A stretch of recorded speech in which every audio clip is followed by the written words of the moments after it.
सास, परिवार, बेटा बेटी जो है पूरा परिवार उसको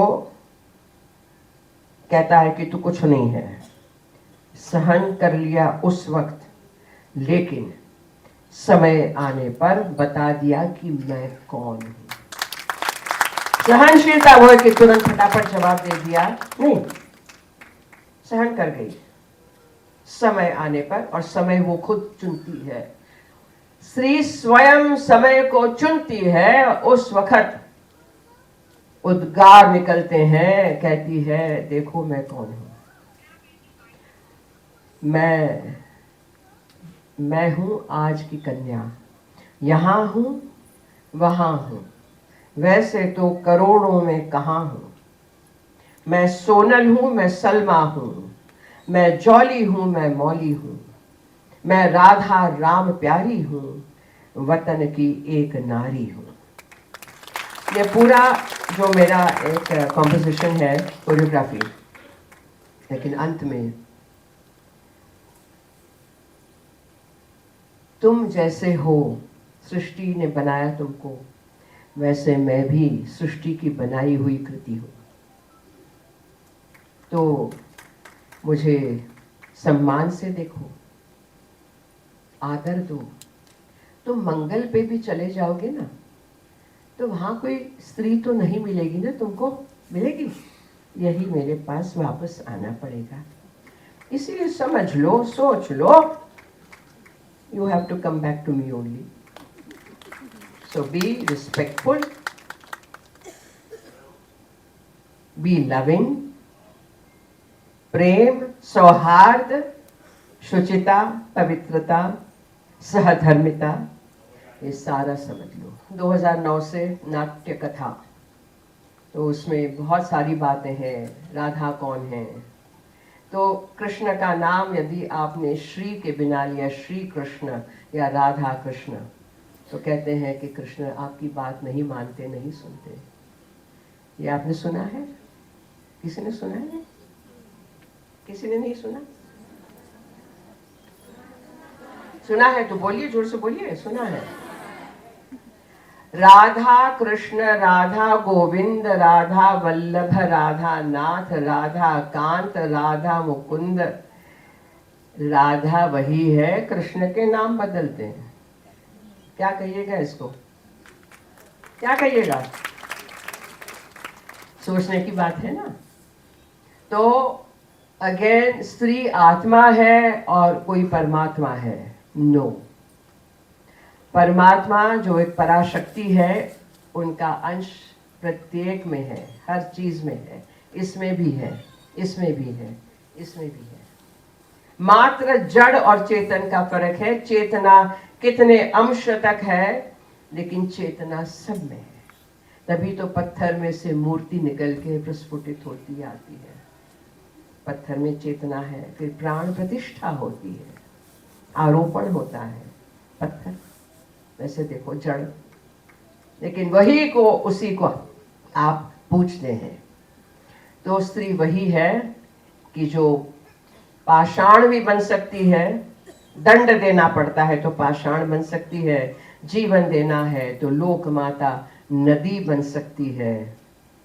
और वही वो स्त्री है जिसके चरण धोके यदि वो चरणामृत लिया जाए तो अमृत से आप अमर हो जाते हो। वो है देवी, और हर एक स्त्री में वो देवत्व है, पुरुष में भी है। लेकिन फिर से कहती हूँ कि स्त्री, आपने कहा मातृशक्ति, तो स्त्री माता है। स्त्री जन्म देती है, जीवन दात्री है, प्रथम गुरु है, और वही दिव्यता है साक्षात। बहुत सुंदर अरेबिया में पुरानी कहावत है। किसी ने पूछा वेयर इज हेवन, अरबी में पूछा कि स्वर्ग कहाँ है, तो संत ने उत्तर दिया माता के चरणों में। स्वर्ग माता के चरणों में है। तो उसी का मोदी जी का उदाहरण फिर से याद कराती हूँ कि यदि विश्व विख्यात, विश्व बंधु, विश्व मित्र, विश्व गुरु झुक के माता के चरणों में प्रणाम करके चरण धूली ले सकते हैं, पाद पूजा कर सकते हैं, माता का पैर धो के चरणामृत पी सकते हैं अंजलि भर के, तो माता कैसी होती है। और प्रत्येक स्त्री माता है, प्रत्येक पुरुष में भी माता का अंश है, मत भूलिएगा। I've seen lot of men who are very beautiful, loving, soft. पुरुष को कड़ा होने की कोई जरूरत नहीं है। No, they are very nice. अभी मैं जिस विमान में आई फ्लाइट में, तो जो अनाउंस कर रहे थे, क्या मधुर वाणी में बोल रहे थे, आप सबसे निवेदन है, इस तरीके से।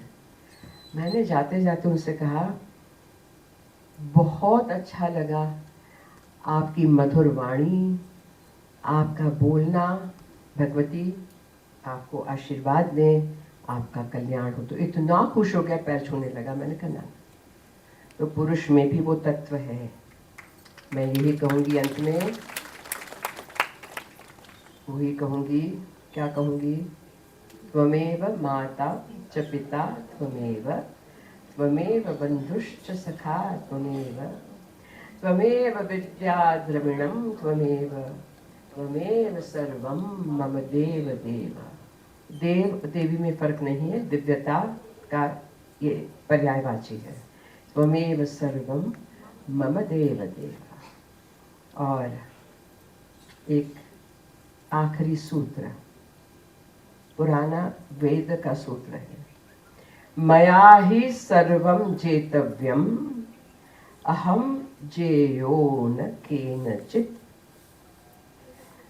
मया ही सर्वं जेतव्यम, मेरे द्वारा ही सब जीता जाए।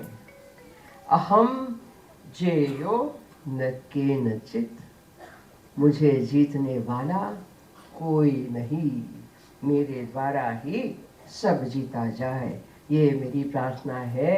हे ईश्वर, हे माँ, हे महादेवी, महामाया पराशक्ति, सबका कल्याण हो। सर्वेषां स्वस्तिरस्तु, सर्वेषां शुभमस्तु, सर्वेषां पूर्णमस्तु, सर्वेषां मंगलमस्तु।